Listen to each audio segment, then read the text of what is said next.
এখানে সবাই call recording ফাঁস করাকরি চলছে, মানে নিজেদের চরিত্রটা সবার সামনে তুলে ধরছে। তো এত কল রেকর্ডিং ফাঁস হচ্ছে, আমিও ভাবছি একটা কল রেকর্ডিং ফাঁস করি। যে কল রেকর্ডিংটা ফাঁস করার কথা ছিল অনেক আগেই, আজ মনে হচ্ছে আমার এই কল রেকর্ডিংটা ফাঁস করার দরকার বন্ধুরা। হ্যাঁ, যেখানে কিনা ঘোড়া বলেছে মানে সঞ্জয় দাকে তার বর নাকি তার অন্তর্বাসে মানে সাইজ জানে না, যেটা কিনা সঞ্জয় দা জানে। ঠিক আছে, তাহলে আমরাও একটু রেকর্ড ফাস্ট করবো। তাহলে চলো আজকে একটুখানি রেকর্ড ফাস্ট, সব জায়গাতেই দেখছি এখন রেকর্ডিং ফাস্ট হচ্ছে।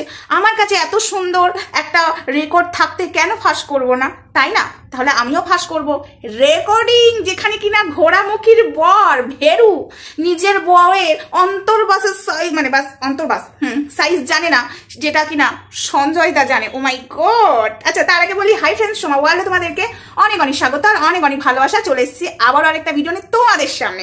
এখন ভিডিওটা আমার মিঠিকে নিয়ে আসার কথা ছিল, বাট চলো মিঠিকে নিয়ে আমি পরে ভিডিও আনছি, এরপরে এখন এই ভিডিওটা দিই। বলছি এই মানে সব এখন রেকর্ডিং ফাস্ট চলছে। ঠিক আছে, এত রেকর্ডিং ফাস্ট চলছে মানে আমিও না নিজেকে ধরে রাখতে পারছি না। যেটা কিনা সঞ্জয় দা আমাদেরকে বলেছিল, ওই যে ঘোড়া শোন না, তুই তোর রেকর্ডও আছে কিন্তু, হ্যাঁ বলেছিল যে তুই নাকি তোর মানে তোর মনের একটা দুঃখ, বিশাল দুঃখ, তোর বর কিছুই খেয়াল রাখে না। আজ আমাকে এখানে আসতে হতো নাকি? আজকে দেখো এমন ভেড়া বর আমার, আইভিএফ করার জন্য আমাকে এই লাইনে নামতে হয়েছে। দুটো টাকা ইনকাম করে আমি আইভিএফ করব ঘোড়া বলেছিল। এখন তো দেখছি আইভিএফ তো দূর কি বাত, আইফোন, আলমারি, বিবাহ বার্ষিকী, ও মাই গড চলছে। ঠিক আছে, এখন ও মাই গড চলছে। তো যেখানে কিনা সঞ্জয় দাকে বলেছিল জানো ঘোড়ামুখী, এটা সত্যি কথা, আমার কাছে রেকর্ডিং আছে, তো সবাই ফাঁস করছে, আমি কেন করব না? আমিও আজকে রেকর্ডিং ফাঁস করব। যেখানে কিনা ঘোড়ামুখী বলেছে তার ভেড়া বর, নিজে বলেছে ভেড়া বর মানে ওর যে অন্তর্বাসের সাইজ, মানে আমি এক কথায় বলি ব্রাশ সাইজ কত, সেটা কিনা মানে আমাদের ঘোড়ামুখীর বর ভেরু সে নিজে জানেই না, যেটা কিনা সঞ্জয় দা জানে। ঠিক আছে, তো আমি রেকর্ডটা ফাঁস করব। বলছি ঘোড়া, এই যে তোরা এখন রেকর্ডিং ফাঁস চলছে, মানে তোদের সিদ্ধারাটা কোথায় দেখছিস? তোরা যে কতটা নির্লজ্জ, মানে স্বার্থের সময় ভাই স্বার্থ পড়িয়ে গেলে ভাই, এটাই হলো তোরা। স্বার্থ যখন থাকে তখন ভাই আর দিদি থাকে, আর স্বার্থ ফুরিয়ে গেলে সালা এটা হয়ে যায়। ঠিক আছে, তো এই যে এখন কদিন আগে 15 মিনিটের রেকর্ডিং শুনেছি আমরা, আমাদের নামে সঞ্জয় দা কি বলছিল, দিদি ভাইয়ের নামে মানে সঙ্গীতা চক্রবর্তীর নামে কি বলছিল, আর এ ধোয়া তুলসী পাতা। ঠিক আছে, ও ভেবেছিল এই রেকর্ডটা ফাঁস করে দিই, এখন সবাই সঞ্জয়ের দিকে ঝাঁপিয়ে পড়বে। ঠিক আছে, তখন সঞ্জয় ওদেরকে নিয়ে ব্যস্ত হয়ে যাবে। এর চালাকিটা তোমরা যেটা জানো না ঘোড়ামুখীর, সেই চালাকি কিন্তু আমরা ধরে ফেলেছি। ও নিজেকে বিশাল কিছু মনে করে, অ্যাকচুয়ালি তোরকে না সত্যি কথা বলতে তোর রংটা সে আমার মতনই, কিছু মনে করিস না, কিন্তু তোর মানে আদব কায়দাগুলো দেখে মনে হয় ঠিক ওই যে জাস্ট ডাস্টবিন যেখান থেকে উঠে এসেছিল ঠিক তোর ওই রকম। যেভাবে তুই পেছন দোলাস আর যেভাবে তুই বুকের খাঁজগুলো ইচ্ছা করে দেখাস, তো সেটাই মনে হয়, বুঝেছিস ঘোড়ামুখী? তো যেটা মেন কথা, রেকর্ডিং ফাঁস হচ্ছে, সবাই ফাঁস করছে, মাঝখান থেকে আমরা কেন রেকর্ডিং ফাঁস করবো না? এত রেকর্ডিং আছে, এত তোর নামে বলেছে মামি মোয়ে, তারপরে আমরা কি করে জানলাম? তুই তো সঞ্জয় দাকে সব বলেছিস, এবং সঞ্জয় দা যদি কারোর সাথে কথা বলে তোর খুব রাগ হতো, আমাদের সাথে কথা বললে তোর রাগ হতো, শুধু অনলি তোর সাথে কথা বলতে হবে, মানে আমরা তো দাদা হিসাবে কথা বলতাম, তুই আবার নাগর আমার কাঁচা পিরিত পাকতে দিল না। সঞ্জয় দাকে তো তুই নাগর হিসাবেই দেখতিস, আমাদের কাছে না এরকম ভুরি প্রমাণ আছে। তবে শোন, তোদের সাথে আর আমাদের পার্থক্যটা, মানে আমি আর ধরিত্রী যেখানকার সেখানেই আছি। ফোন চলে এসেছিল তাই ফোনটা ধরতে গেছিলাম, মানে ওই ঘরে ফোনটা চার্জে দেওয়া ছিল, তো যাই হোক একটু কাটতে হলো মাঝখানে। তো আমার আর ধরিত্রীর সেই স্বভাবটা নেই। এই যে আমাদেরকে সঞ্জয় দা এত বাজে কথা বলেছে, আমি কথা দিয়েছি যে সঞ্জয় দার আমি বাজে নাম দিয়ে ডাকবো না, তাই আমি সঞ্জয় দাই বলছি, কিন্তু তোকে ঘোড়ামুখী ঠাকুরনগরের সুটকি, তোর যা মিথ্যাবাদী তুই যা বলেছিলিস তোর স্বামীকে নিয়ে, আমি যে কথাগুলো এখানে সোশ্যাল মিডিয়াতে বলেছিলাম প্রত্যেকটা গিয়ে আজকের ডেটে মিলে গেছে। কেন বলতো? তোর ওইখানে কিছু কাকিমা জেঠিমারা আছে, তোর ক্যারেক্টার জানে। ঠিক আছে, তো যাই হোক, তোকে তোর নাম দিয়ে রাখা যাবে না, তুই অ্যাকচুয়ালি ঘোড়ামুখী দালাল। ঠিক আছে, অ্যাকচুয়ালি তুই দালাল নামেই পরিচিতি এখানে, পুতনা রাক্ষসী। তুই হলো লোকের বাচ্চা খেতে চাস, লোকের বাচ্চার মৃত্যু কামনা করিস, তো তোকেই বলছি। আমার আর ধরিত্রীর স্বভাব নেই, যা কথা সঞ্জয় দা আমাদের বেলায় বলেছিল, এবং তুই আমার রেকর্ডটা সঞ্জয় দাকে তুলে দিয়েছিলিস। আমি চাইলে না, সঞ্জয় দা রেকর্ড যখন ছেড়েছিল, আমি আর ধরিত্রী চাইলে না তোদের এই যে পুরোটাই খুলে দিতে পারতাম। আমাদের কাছে এখনো রেকর্ডগুলো আছে। আমাদের মনে হয় না যে কারোর সাথে কারোর সম্পর্কটা ভেঙে গেলেই চলে রেকর্ড ফাঁস করি, ও রেকর্ড ফাঁস করি, এটা কিন্তু আমাদের ক্যারেক্টার নয়। ঠিক আছে। এবং সঞ্জয় দার সাথে তো আমাদের কিছু হয়নি, সব থেকে বড় ব্যাপার সঞ্জয় দার সাথে আমাদের অ্যাকচুয়ালি কিছুই হয়নি।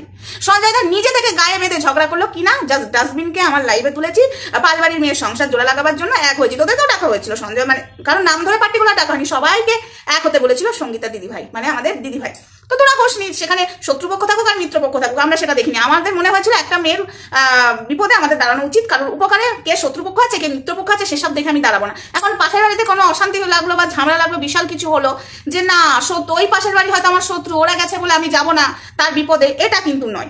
যে সে গেছে আমরা কেন যাবো না? এবার সেটা দেখে যদি পাশের বাড়ির লোকেরও যদি তার সাথে শত্রুতা থাকে, আমার সাথে আমি ওখানে গেছি বলে সে যদি আমার সাথে কথা না বলে, সেটা তার ব্যক্তিগত ব্যাপার, তার দোষ, আমার দোষ নয়। তো সেটাই হয়েছে সঞ্জয় দার ক্ষেত্রে।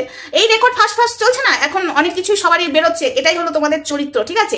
ঘোরামুখী মন্দিরার বেলাতেও সেম কাজ করেছিলিস, টিনার বেলাতেও। এই যে টিনার সংসার জোড়া লাগাবার জন্য আমরা যেটা পেছন থেকে ফোন করে আমরা অনেক চেষ্টা করেছি, আমাদের কাছে কি সেই রেকর্ডিং গুলো নেই? আমাদের কাছে আছে। চাইলেই তো ওগুলোকে কন্টেন্ট বানাতে পারতাম, কোনো দিনই কন্টেন্ট বানাবো না, কোনো দিনই এসব নিয়ে আমরা কন্টেন্ট বানাবো না। তোদের স্বভাব এটা, ঠিক আছে, তোদের কালচার, তোরা যা যা কথাবার্তা বলতিস। আজকে সঞ্জয় দা অস্বীকার করলেও কিছু করার নেই। সঞ্জয় দা নিজে বলেছে তুই ওকে বয়ফ্রেন্ড মানে তুই ওকে খুব ভালোবাসতিস, এবং বয়ফ্রেন্ড হিসাবে আরো অনেক কথা বলেছে, ঠিক আছে। তোর ভাগ্নেকে মানে তুই তোর ভাগ্নের সাথে কি করেছিস আরো অনেক কথা বলেছে, কিন্তু আমরা সেই ভরসাটা না রেখেছি। কোনোদিন আমরা এখানে আজও পর্যন্ত সঞ্জয় দার কোনোদিন রেকর্ড চালাইনি, কিন্তু সঞ্জয় দা আমার হোয়াটসঅ্যাপ স্ক্রিন রেকর্ডিং করে এখানে দেখিয়েছে, এবং তোর সাথে আমার ঘোরামুখী যা কথা হয়েছে তুই তুলে দিয়েছিস, সেই রেকর্ডিং এখানে চালিয়েছে।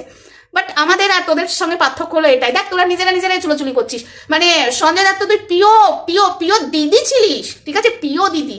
আজকে দেখ তোদের চুলোচুলি দেখে বেশ মজাই লাগছে, ইন্টারেস্ট নিচ্ছে, এ রেকর্ড পাস করছে, ও রেকর্ড পাস করছে, এটাই হলো এদের চরিত্র বন্ধুরা।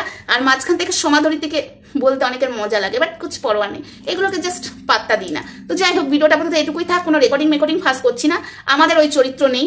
রেকর্ডিং ফাঁস করে কন্টেন্ট বানাতে হবে, যখন কন্টেন্ট থাকবে না একে অপরকে কন্টেন্ট বানানোটা আমাদের কাজ নয়, ঠিক আছে। হ্যাঁ, মাঝে মাঝে আমার সাথে ধরিত্রীর একটু মন কষাকষি হয়, তখন রাগে হয়তো দুটো ভিডিও করি, মানে অভিমানে ভিডিও করি, ফোনে কথা না বলে, এটা অভিমানের পালা চলে আমাদের মধ্যে ভিডিওর মধ্যে, বাট আমাদের ভাব হয়ে যায়। কিন্তু কোনোদিন আজ পর্যন্ত না আমার ধরিত্রী কোনোদিন রেকর্ডিং ফাঁস করে, না আমি ধরিত্রীর কোনোদিন রেকর্ডিং ফাঁস করি। অ্যাকচুয়ালি আমরা দুজনের রেকর্ডিং করিই না, এটাই হলো বন্ধুত্ব, এটাই হলো ভালোবাসা। এ বন্ধন তো প্যার কা বন্ধনে, এই যে এই জুটিকে ভাঙার জন্য এই যে ধরিত্রীকে বলেছিল সঞ্জয় দা, আমার কাছে আছে সেটাও, আমি নাকি ধরিত্রীর মাথা খাচ্ছি, এরকম যেরকম জাস্ট ডাস্টবিন বলেছিল, আমি শুনেছি সঞ্জয় দা, তোমার এই রেকর্ডিংটাও আমি শুনেছি, আমার কাছে আছে, চাইলে তো ধরিত্রী এবং আমিও চালাতে পারতাম। আমাদের ক্যারেক্টার ওরকম নয়, ঠিক আছে। এখন বেশ ভালো লাগছে। সঞ্জয় দাকে একটাই কথা বলবো, আজকে যাদেরকে তুমি ভরসা করেছিলে না, আজকে তোমার চরিত্র নিয়ে যেভাবে হরণ করছে, আজকে দেখো, আজকে মানে কিছু মনে করো না, একটা আমি জানি না তোমার স্ত্রী এটাকে কি করে মেনে নেয়, ঠিক আছে। তো যাই হোক, এটা কিছু মনে করো না, এইভাবে নিজেকে এমনিভাবে বিকিয়ে দিও না, নিজের জায়গাটা না ঠিক রাখার চেষ্টা করো। আজকে যাদেরকে নিয়ে ভাবো তুমি কাজ করবে, অ্যাকচুয়ালি তারাই তোমাকে উল্টে বাস দেয়, এটা বলতে বাধ্য হলাম, বাস তারাই দেয়। আমরা ভাই নিজে লড়াই করতে ভালোবাসি, আমাদেরকে ভাই দল বাঁধতে হয় না, আমাকে ধরে থেকে অন্তত দল বাঁধতে হয় না, এটা বাস্তব কথা। এবার বলবে কেন তোমরা তো দল বেঁধেছিলে, নো, আমরা পালবাড়ির মেয়ের সংসার বাঁচাবার জন্য একজোট হয়েছিলাম, বাট ওই কাজ হয়ে গেছে, যে যার মতো চল হাট। জাস্ট ডাস্টবিনকেও পাত্তা দিই না, যদি দল বেঁধেই থাকতাম না, আশা করি জাস্ট ডাস্টবিনকে এত বড় বাজে বাজে কথা বলতাম না। চলো, বেশ ভালো লাগছে, রেকর্ডিং ফাঁস এগুলো তোমাদের মানে চরিত্রগুলো তোমরা তুলে ধরছো। আজকে রাগ করো না আমার কথাতে, কিন্তু ঘোরামুখী শোন, একটা তুই বুদ্ধি লাগিয়েছিলিস, সেই বুদ্ধিটা ধোপে টিকলো না। কেন ধোপে টিকলো না? তুই ভেবেছিলিস সঞ্জয় দা আমাদেরকে বাজে বাজে কথা বলেছে, সেই রেকর্ডিংটা শোনার পরে সঞ্জয় দার এগেনস্টে আমরা ভিডিও নামাবো, সঞ্জয় দাকে বাজে কথা বলবো, সঞ্জয় দা এদিকে ব্যস্ত থাকবে, আর তুই তোর মতো ফায়দা উঠে যাবি। তবে ঘোরামুখী এই যে ভিউয়ার্সদের টাকাগুলো নিয়ে তুই যে ফুর্তিটা মেরে যাচ্ছিস, ঠিক আছে, তোকে আমি বলছি একটা টাইম তুই এমন ভোগ করবি না, পিছিয়েও পা করতে পারবি না, এগোতেও পারবি না, মাঝখানে জাতা কলের মতো পিষে মরবি। বাচ্চার নাম করে টাকা তুলেছিস না, সে টাকাতে এখন ফুর্তি মারছিস না, ঠিকঠাক আমার মনে হচ্ছে না যে তুই হজম করে উঠতে পারবি। চলো, সবাই ভালো থাকবে, সুস্থ থাকবে, রাধে রাধে। আমার কিছু করা কথা শুনে আজকে সবারই রাগ ধরবে, সঞ্জয় দাও রাগ ধরতে পারে, বাট এটা তো বাস্তব কথা না, যেগুলো বললাম। সুযোগ পেয়েছি কেন বলবো না, সঞ্জয় দাও তো আমার হোয়াটসঅ্যাপ স্ক্রিন রেকর্ডিং করে এখানে ছেড়েছে, যেদিন পরের দিনই স্ক্রিন রেকর্ডিং করে ফেললো, যেখানে কিনা সঞ্জয় দাকে আমি বাজে কথা বললামই না, যেখানে কিনা আমি তখনও বলে যাচ্ছিলাম সঞ্জয় দাকে বাজে বাজে কমেন্টে লিখছিল, তখনও বলছিলাম ওটা আমাদের দাদা ভাই, কিন্তু সঞ্জয় দা যে লেভেলে নেমে গেল, তখন সঞ্জয় দার এগেন্স্টে আমাদেরকেও নামতে হয়েছিল। বাট সঞ্জয় দা যখন ছেড়েছিল, তখন আমি ছাড়লেই ছাড়তে পারতাম, বাট ছাড়িনি। সুযোগ ভগবান সবাইকে দেয়। আজকে দেখো নিজেদের রেকর্ডিং নিজেরাই চুলোচুলি করে ছাড়ছো, যেটা কিনা একদিন কন্টেন্ট বানিয়েছিল সঞ্জয় দা, ঘোরামুখী আমার কল রেকর্ডিংটা তোমাকে দিয়েছিল, সেটা নিয়ে তুমি কন্টেন্ট বানিয়েছিলে, বেশ পেয়েছি একটা কন্টেন্ট, এটা ভেবেছিলে না?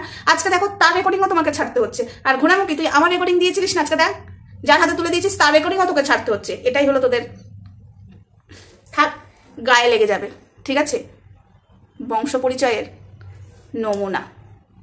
চলো, টাটা।